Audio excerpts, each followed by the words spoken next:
So here we are, back again with yet another Bridgerton video, and today we'll tackle yet another big talking point coming out of the third season. First up, we had the big book-to-screen change, gender-bending Francesca's endgame love interest from Michael into Michaela. Then we discussed the character of Cressida Cowper and how she kind of got the shaft this season in terms of her arc and storyline. I mean, the only people that got shafted harder by her failed redemption storyline was us, the viewers. And honestly, I haven't been keeping up with the fandom all that heavily in the last couple of weeks. I haven't been on the lookout for casting news or anything like that, so I'm still pretty fresh. And so hopefully this video isn't redundant by this point. But I wanted to have a look at the character of Benedict Bridgerton and his major story arc this season and what it could mean going forward. Because yes, this season saw Benedict come into his own and discover new facets to his sexuality, namely his interest in both men and women. And this has been something that's been heavily discussed and theorized about by the fanbase over the years. People have seen his character in that light for a very long time, all the way back to like season 1. And I'll be honest, whilst I always did understand the opinions of everybody else, and so the last thing I want to do is crap all over anybody's headcanons and stuff, at the same time, I do think it was not always their intention. Often I feel like writers do luck into various different ideas and storylines, and to me, it feels like no exception to this. And so if the writers ever do come out and say that, oh yeah, it was always the plan, I feel like I'd have to serve them up with some serious side-eye. It very much feels like a press X to doubt moment. Like it seems to me that they saw this idea had gotten popular and they thought, oh, we can get some goodwill from this. I don't like being overly cynical, but it's just how it seems to me. And it does make me quite curious as to how it's going to inform his character's future and what direction it might take the story. Because when we first meet Benedict in season 1, he actually does have quite an interesting tale. A lot of story, or rather, a lot of story that doesn't wholly surround him having copious amounts of sex. It still happens, but it's not like it does later on. After floating around the ton for a little while, he eventually finds himself rather harshly critiquing a painting to Lady Danbury at an exhibition,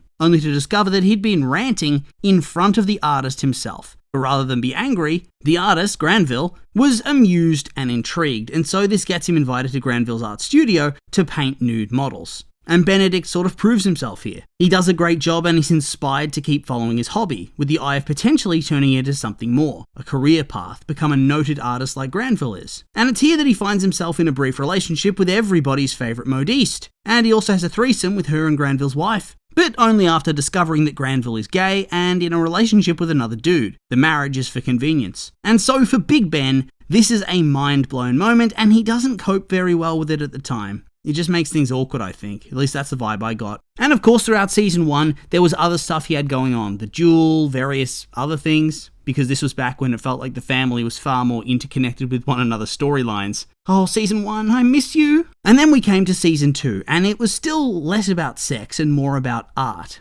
Although Benny's still getting down. Don't get me wrong. But it's more about his passion for art and his desire to prove himself. He applies to get into the Royal Academy of Art, succeeds, and gets to learn from the best, become somebody in the world of art. Until it all comes crashing down because it's revealed to him that whilst he does have a lot of talent, he would have gotten in regardless of that, because Anthony made a huge donation to the Academy to secure his spot. And this in turn makes him feel like a total imposter and fraud, and so he withdraws from the Academy. The sad ending. Which in turn leads us to season 3, where Benedict meets an enigmatic widow named Tilly Arnold, and they engage in liaisons for the first part of season 3, before we come to part 2, which sees Benny Boy engage in a 3-way sexual relationship with Lady Cougar and Paul Suarez. And on the face of this, I actually rather enjoyed this development. More representation is always nice to see, but it did leave me feeling a little bit icky at times, because it felt like on the face of it, they really used this plot point as eye candy exclusively. There was no real romance to it, no grand realizations and character development for Benedict.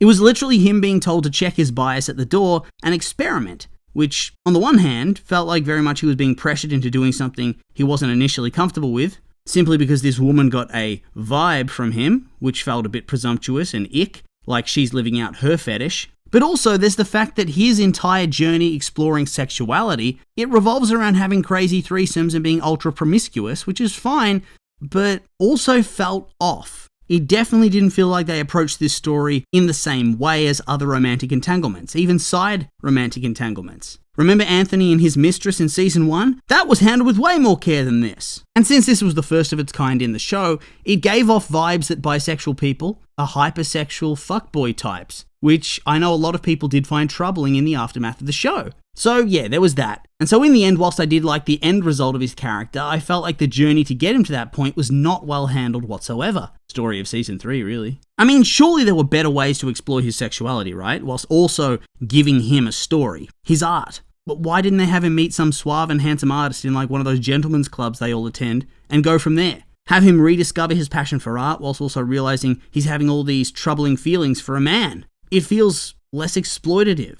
And it continues with that story arc surrounding art and his passion that's been running in the previous 2 seasons. Am I wrong for thinking that was a better idea? Well, for better or worse, this is what we were left with, and so we have to explore what comes next. Now, like I said, I haven't been up to date with all the news, so no idea who the rumours are for which sibling's up next, and no real idea for casting or anything for Benny Boy's love interest, if he is indeed up next. Honestly, I know the bare minimum scraps of what his story is going to be because I am a filthy casual and too lazy to change. But from what I understand, his love story is like an illegitimate child, Cinderella type. Well, she's not a child by the time of the story, she's an adult. You imagine that. Yeah. You know what I meant. But yeah, they have their romance, no idea how it's supposed to go, or the bare basics of it, but honestly, it doesn't really matter, because based on what they've done so far with the other seasons and what people have said, they do take a lot of creative liberty and license and change a lot of things, so they gotta do what they gotta do. And so ultimately, they could go in any direction they choose, and it begs the question, the main question, are we gonna get Sophie or Benophus? Do we do the double gender bend here and have 2 of the Bridgerton siblings end up in same-sex couplings for their endgame? And already I can hear the sounds of book purists furiously typing away about how that's the worst idea ever. And I'll be real, I am neutral here. I do not have a preference. Like I said, I haven't read the books, so I have no strong attachment to the different love interests. And so, I don't know, the more I look at it, the more I think he does kind of feel like the best of the bunch to go in that direction based on the story we've been told so far. No shame if you disagree with that statement, as long as you're respectful about it, right? I think it's more than fine to want the characters to be more true to the book without being branded a backwards inbred bigot, as long as you don't behave like a backwards inbred bigot. But yeah, so for his future, you have 2 options, don't you? You either gender bend or you don't. No shit, Sherlock. But part of me just thinks the gender bend is the better way to go based on what they've written. I feel like giving him this LGBT awakening, only for it to literally be a fetish piece where he bangs and has no story, I fundamentally dislike that. It just feels like they put it in there to say to the fans, there, look, he's bi, now stop talking about it. To me, if you're going to have that, and yet keep Sophie as a woman, wouldn't have been far more straightforward to make Lady Cougar Lord Cougar instead, and have the awakening, so to speak, happen throughout this season? And really not much needs to change. You have them meet at the expo, let the sparks fly slightly, there's good banter, maybe have them meet again at the club, they hang out, and then we come to some steam. And as Benedict comes out of his shell and you finish off that second part of the season, Benny Boy's catching mega feelings. And eventually he can have his heart broken because Lord Cougar says, ooh, sorry kid, this was just for fun. No feels, bruh. And that way, it serves the overall story. And you've given fans something they wanted, but you leave a nice narrative contrast with his siblings, in that not every romance has a happy ending. And just because you think someone's your grand love, doesn't mean they have to reciprocate that. And so you leave him at the end of the season with the realization that he is very, very lonely and wants something more, which is kind of what I felt like they did at the end of this season, but didn't make any sense because he broke things off. And that's when you can start to pivot in the Sophie direction. In that way, I feel like it feels less baity. And it gives real development to his character and would be compelling if I do say so myself. But by moving into Sophie now, as a woman, based on the actual canon, well, it just feels like they made him bisexual for brownie points to try to show how progressive they are, without actually putting in any effort or time into the storyline. And then they just move him straight back into a heterosexual relationship so they can say, well, we ticked the box. I mean, once again, I think the story's going to be great either way, but if they do it like that, it would feel to me to be a little bit exploitative. I don't know, maybe you think I'm dead wrong here, maybe I'm just getting a bit tilted. But I've certainly seen that sentiment echoed in a few places in the wake of the latest season. But don't get me wrong, I also very much understand the hardcore fan perspective, I think. From what I understand, this is among the most popular of the book series. It's the one that's very close to the hearts of many, and from what I understand, it's a sort of Regency Cinderella type thing. And so I get why people wouldn't want to stray too far from their book ideals. I mean, Harry Potter's getting a reboot series soon. Imagine if they started playing fast and loose with every different character, doing gender bends and all that. The uproar would be intense and immense, and I wouldn't want to be there for it. So I get it, and that's valid in my eyes, right? But part of me just thinks they're going to pull that trigger, especially since we haven't really had a relationship like that before. Well, we have, but one that's set for a happy ending that takes up a major part of the story. The closest we got was Brimsley and Reynolds. God damn, I loved Brimsley and Reynolds. Their cute little dance, and then Brimsley dancing alone. Now I'm weeping alone in my bedroom.